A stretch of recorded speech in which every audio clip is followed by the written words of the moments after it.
What a day at track and field once again. The Raven was flying at 800 meters and also closing things out in the 4x400. It was a very, very close competition, as you can see on the men's side.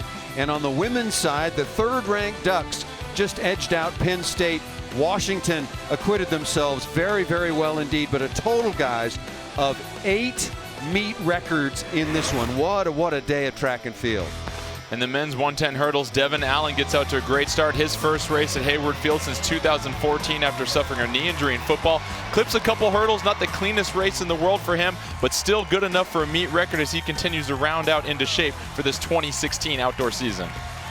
A lot of debris, but that was one of, again, 8 meet records with Jordan Kent, Tom Feuer, and Paul Sunderland as we look back. And then over to the women's 100-meter dash. Well, there's a way to get a meet record, and sometimes you can get one without a great start, as Washington right here. Fantastic start in lane 3. Finishes out this race very, very strong. Clips it at the tape. Another young sprinter emerging for the Ducks. The records just keep on falling, this time in the men's 800 meters. Well, this is Penn State's big 1-2 combination. Brandon Kidder, who earlier this season broke the indoor collegiate record for 1,000 meters, almost led this wire to wire, but then watch Isaiah Harris come on at the end and nip Robert Ford of USC. So 16 points for Penn State and another meet record for Kidder. The conditions were absolutely perfect in the low 60s. The sun came out about midway through the meet.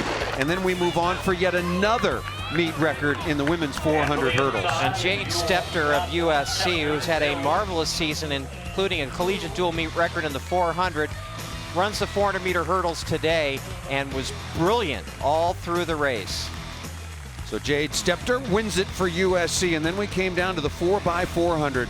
We knew it would be a battle between USC and the University of Oregon, and it was for each and every leg of the race. And then at the very end, not to get ahead too far, but Raven Rogers got the baton, and this was crucial. A little bit of a bobble, a little bit of an awkward exchange caught USC some real estate. And these little mistakes like this will give up half a second to a second. When you look at how close this race ended up being, as Raven Rogers, the 800-meter specialist, was able to reel in the competition at the end, you see where that baton mishap can cost you the race sometimes. And for the Ducks and Trojans, very similar to the 2015 Pac-12 conference meet, it all came down to the 4x4 at the end. And this place was absolutely roaring. It helps to run at home, and of course this will be the site once again of the NCAA championships. A record-setting day here in Eugene. The list just kept growing and growing and growing, and not to be forgotten, the women's 3,000 meters steeplechase.